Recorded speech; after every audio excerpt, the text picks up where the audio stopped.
Bakit ba pumatol ka sa kanya?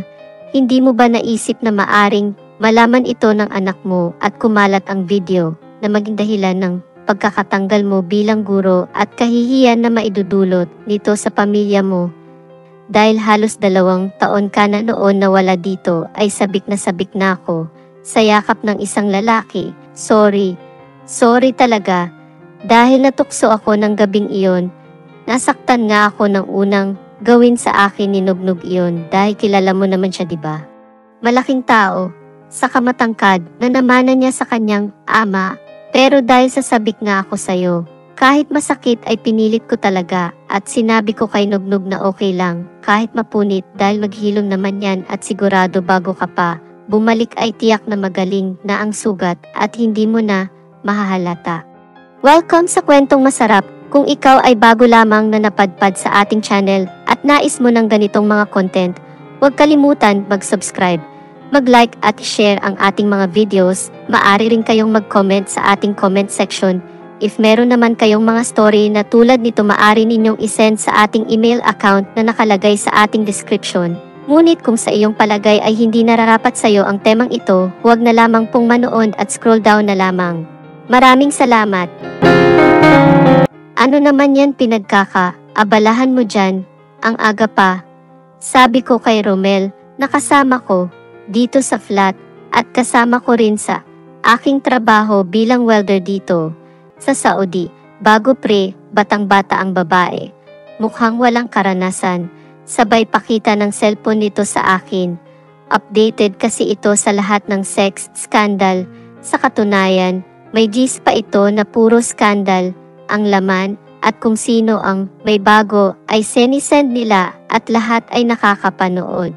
Dahil na rin siguro sa kalagayan namin dito na malayo sa pamilya at asawa ay ito na lang ang libangan namin ang manood ng mga ganito sa online. Ako nga pala si Alan. Meron akong isang anak. Ang misis ko naman ay isang public school teacher. Kahit isa lang kasi ang anak namin, ay nais ko pa rin naman na mabigyan sila ng maayos na buhay. Kaya naman ang pagiging welder sa abroad ang aking naisipan dahil kung dyan lang sa Pilipinas ay malamang tambay lang ako. Lalo na hindi naman ako nakatapos ng college. Gusto ko rin ipakita sa mga magulang ng misis ko na hindi ako umaasa sa kanya na tulad ng mga sinasabi nila. Teacher na kasi ang misis ko noon nang magpakasal kami at ako naman ay pa-extra lang ng tricycle. Kaya ramdam ko talaga na hindi ako tanggap ng aking mga biyanan. Kaya naman sa halos 10 taon ko dito sa Saudi ay 4 na beses lang ako umuwi. Iyon din siguro ang dahilan kung bakit isa lang ang anak namin. Sa bawat pag-uwi ko naman ay talagang sinusulit ko ang mga taon na wala ako. Sa piling ng aking asawa, parang ang bilis lang ng araw. Sa Lunes ay babalik ka na ng Saudi. Ang sabi ni misis ko, nang huling uwi ko last year, mabuti nga, nakasingit ako. Sa kabila ng higpit ng restriction dahil sa COVID. Pero last na contract ko na ito, tapusin ko lang, tapos dito na ako. Magnegosyo na lang tayo. Mahirap din kasi kung doon pa ako abutan ng pagtanda, sabi ko pa sa misis ko. Sige, ikaw ang bahala, matipid, nasagot ni ng asawa ko sa akin. Hindi na kita mahatid sa airport, may asikasuhin kasi ako sa school. Sabi ni misis na parang nagtaka na ako dahil bawat uwi ko ay nagbabakasyon din ito at talagang hinatid ako sa airport at kung dati ay sabik ito sa pagdating ko. Pero nang huling uwi ko ay parang nawala ang pananabik niya.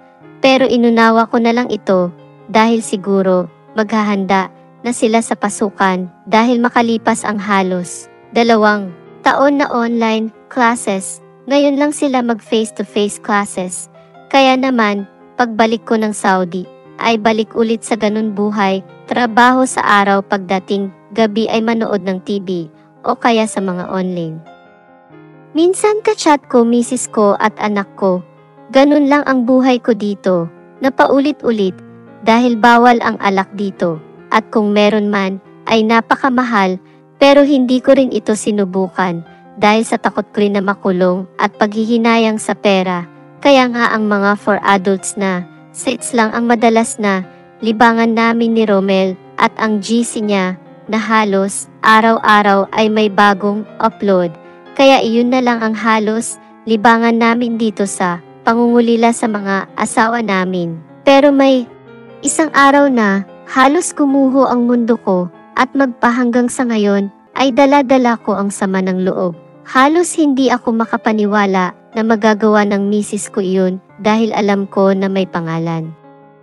Siyang pinangangalagaan bilang guro, pero dahil nandito ako sa Saudi, ay wala akong magawa. Alan, tingnan mo, may bagong send sa GC ko, ang puti ng babae, sa kaganda ng katawan, ang galing pa, sabi ni Romel sa akin.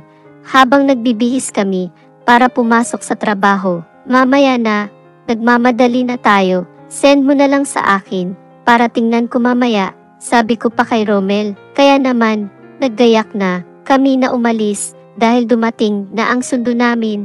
Habang nasa bus kami, ay nakita ko, nga na nag-send si Romel sa akin, pero ayaw ko naman buksan, at panoorin, lalo na may katabi pa akong ibang lahi. Kaya pinalipas ko muna, pagdating ng tanghali at pagkatapos namin kumain, ay sinilip ko ang pinadala na video ni Romel. Sa umpisa pa lang ng video, ay halos malambot ang tuhod ko sa nakikita ko na video, dahil sa galing ng babae sa pag-indayog nito, at halos lunukin ng buo ang sakapareha nito. Pero imbis na matuwa ako at masiyahan, ay galit at puot ang naramdaman ko.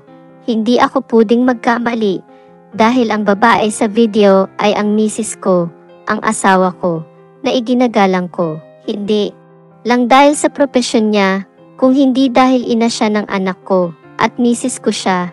Tumutulo ang luha ko, habang nakatingin ako sa cellphone. Bakit niya nagawa sa akin ito, sa sobrang hirap ng kalagayan ko dito at pagtitiis?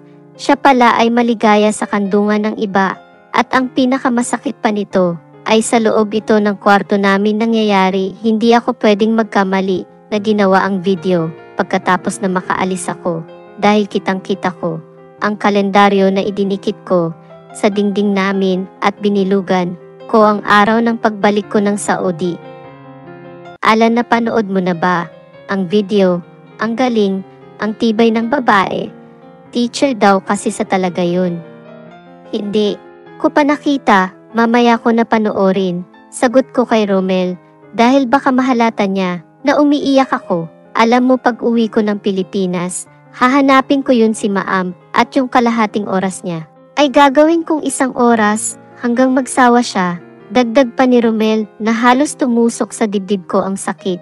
Mabuti na lang at hindi kilala ni Romel ang misis ko. Pag uwi ko ay agad ko na tinago ang mga picture ni misis na nakasabit sa flat namin, at tinawagan ko rin ang misis ko tungkol doon. Pero itinatanggi niya ito, marahil ay hindi niya alam na may video pala, dahil mukhang nasa may kisame ang kamera at ang lalaki lang ang nakakaalam. Kaya simula nang kumprontahin ko ang asawa ko tungkol doon sa video, hindi na ako kinausap, maging sa messenger.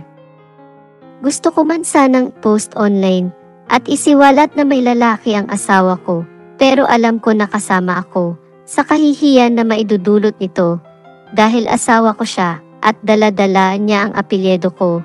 Kaya parang nagkaroon ako ng trauma sa mga video, lalo na galing kay Romel, dahil baka hindi lang isa ang skandal ni Mrs. Kaya kahit silip sa mga adult sites ay kinalimutan ko na. Sa ngayon ay naghihintay ako ng ilang buwan para makauwi, at ang ebidensya na ito ang ihaharap ko sa kanya. Minsan nga ay sumagi sa isipan ko na tumalo na lang dito sa pinapasukan para matapos na ang paghihirap ko at stress kakaisip sa gagawin ko. Kailangan pa ba na magdemanda ako o manahimik na lang at tanggapin kung ano ang sasabihin ng misis ko, dahil napakalaking kahihiyan sa pamilya ko at pamilya ng asawa ko ito, matapos na makita at mapanood ko nga ang video ng misis ko habang matindi itong umaayuda sa kasama niya sa loob ng kwarto namin. tila ba napakatagal sa akin. Ang ilang buwan na paghihintay para makabalik na ako ng Pilipinas at sa loob ng mga buwan na iyon ay patuloy ko na kinikimkim ang galit at puot sa asawa ko. Tila ba nawalan na rin akong gana na magtrabaho at ang nais ko lang ay makapaghiganti sa pagtataksil na ginawa ng asawa ko. Pero paano? Paano ko gagawin dahil malaking eskandalo ito kapag nalaman ng iba at isa pa baka mapektuhan ang anak ko. Lalo na ang pinapasukan ng anak ko na paaralan ay doon din nagtuturo ang misis ko. Doon din kami nag-aral ng misis ko ng elementarya. Bakit mo nagawa sa akin na pagtaksilan mo ako? Bakit hindi mo sinabi sa akin na nagkukulang na pala ako sa'yo? Ang mahinahon ko, na tanong ng matsyempuhan ko, ang misis ko na kausapin at para kausapin ako, ay hindi galit ang ipinakita ko. Wala akong alam sa sinasabi mo, ang pagtanggi na sagot ng asawa ko. Sino ang nasa video na ito? Sabi ko pa sa kanya. I-send ko sa'yo ang video para makita mo at mapanood. Tapos sabihin mo sa akin na hindi ikaw yun. Kaya matapos ang pag-uusap namin ay ipinadala ko sa messenger ng asawa ko ang mga video. Alan, may bago na naman ako video. Sabay na pakita ni Romel sa akin. Send mo na lang sa akin. Sabi ko sa aking kasama sa trabaho. Parang nawalan na kasi ako ng gana na manood ng mga ganun. Simula kasi nang makita ko ang video ng asawa ko, ay puro pagsisi na ang nasa isip ko. Habang kami pala ay masaya at fiesta ang mga mata sa panunood ng mga for adult na video, ang hindi namin alam ay may sasaktan kami na tao. Lalo na kapag kumalat ito, na iyon nga ang aking naramdaman sa ngayon.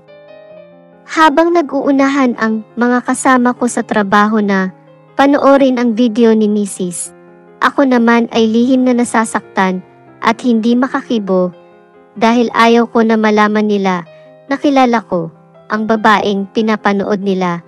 Kinagabihan nga ay ipinadala sa akin ni Romel ang bagong video at ito ay lalong nakadagdag sa mga problema ko dahil bago na naman video ni Mrs. iyon at iba't ibang posisyon na naman. Ang lalaki naman ang umayuda pero bago niya gawin yun ay matinding pagmamaneho at pagsisid sa kailaliman ng dagat ang ginawa ng lalaki na tila ba may hinahanap ito sa loob na hindi maabot na halos hindi malaman ng misis ko ang gagawin kung saan niya ipapaling ang kanyang ulo. Maging ang hiyaw nito ay dinig na dinig sa video na habang pinapanood ko ay parang bang may tumutusok na matulis na bagay sa dibdib ko at sa pangalawang ulit ko na panunood ay doon ko na napagtanto na maaring ako rin ay may kasalanan kung bakit naghanap ng ibang putahe ang misis ko dahil base sa nakikita ko sa video ay tumatagal ito ng halos 1 oras na kahit kailan ay hindi ko nagawa sa asawa ko. Sorry, ang umiiyak na sabi ng misis ko sa akin nang ito mismo ang tumawag matapos ko na masend ang video niya. Doon niya napagtanto na totoo ang mga sinasabi ko at hindi na niya itinanggi ito. Bakit ba pumatol ka sa kanya? Hindi mo ba naisip na maaring malaman ito ng anak mo at kumalat ang video na maging dahilan ng pagkakatanggal mo bilang guro at kahihiyan na maidudulot nito sa pamilya mo? Sabi ko pa sa misis ko, kaya nga nakikiusap ako sa'yo na maari bang pag-usapan natin ito. Nagsisi na ako at hindi ko naman sinasadya na gawin iyon, nangulila lang ako sa'yo. Sa mga yakap mo, sa mga pagkakataon na kailangan kita. Sabi pa nito, habang patuloy na umiiyak, sige, ikwento mo sa akin ang totoo, kung paano mo nagawa ito, para maniwala ako na hindi mo talaga sinasadya na pagtaksilan ako. Sabi ko pa sa misis ko na agad naman nag-umpisa ng kwento sa akin. Diba, ikaw mismo nagsabi sa akin na kumuha ako ng service na tricycle para hindi araw-araw ay namamasaya ko at ang anak natin, ang kumpar mo na si Magno, ang nagrekomenda sa akin kay Nognog. Noong una ay mahiyain at hindi nagsasalita si Nognog dahil mukha raw akong mataray na teacher. pero kalaunan dahil sa araw-araw na siyang pumupunta sa bahay ay nasanay na ito sa akin. Mabait din pala ito si Nognog.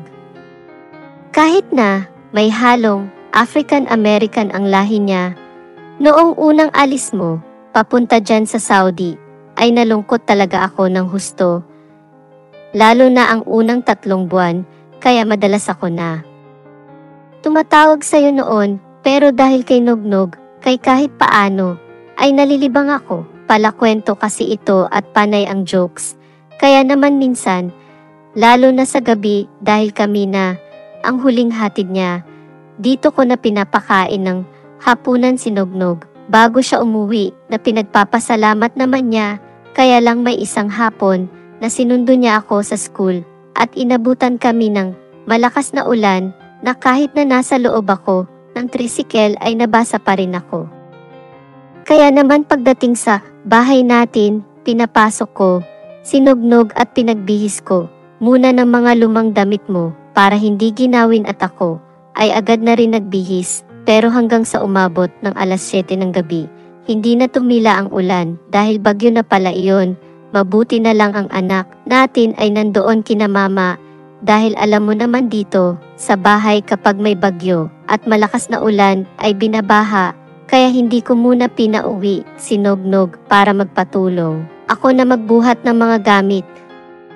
Kapag umabot na ang tubig sa loob ng bahay natin, kaya nang umabot na nga ang tubig sa loob ay tinulungan nga ako ni Nognog, lalo na nang matuklap ang bubong sa may kusina natin, pero inagapan agad ni Nognog na hindi madamay ang iba, kaya pareho kami nabasa ng gusto ng ulan. Pero nang makita ko si Nognog na nabasa ulit at naghubad ito ng damit at nakita ko ang mga masel sa katawan, doon ay naalala kita.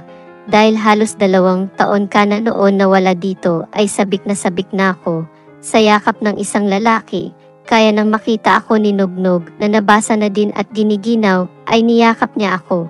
Sa umpisa ay tumatanggi ako dahil alam ko na masama at may asawa na ako, pero magaling drive si Nognog dahil napasunod niya ako. Sorry talaga dahil natukso ako ng gabing iyon.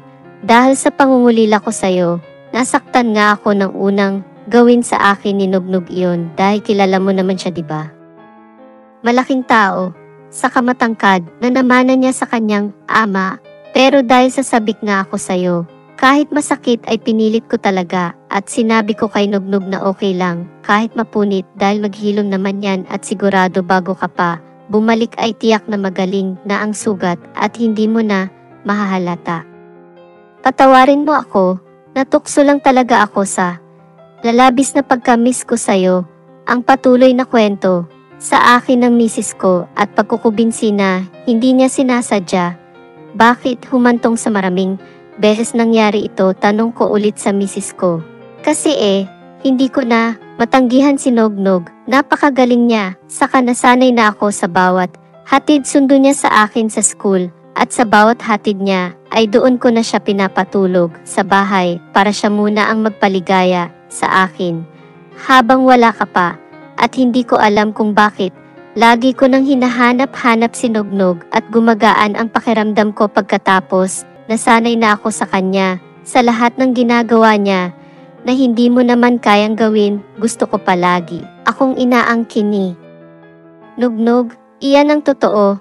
Napakalaking tulong sa akin bilang guro si Nognog dahil masaya at maaga akong magigising at inspirado sa bawat pagtuturo ko dahil alam ko mamaya ulit pagsundo sa akin Nognog ay tiyak na tatanggalin naman niya ang maghapon kung pagod sa trabaho. Patawarin mo ako, pero yung video ay hindi ko alam, hindi ko binigyan ng permiso si Nognog na kumuha ng video habang nandito siya sa bahay at alam ko na hindi rin magagawa ni Nognog na mag-video at ikalat ito.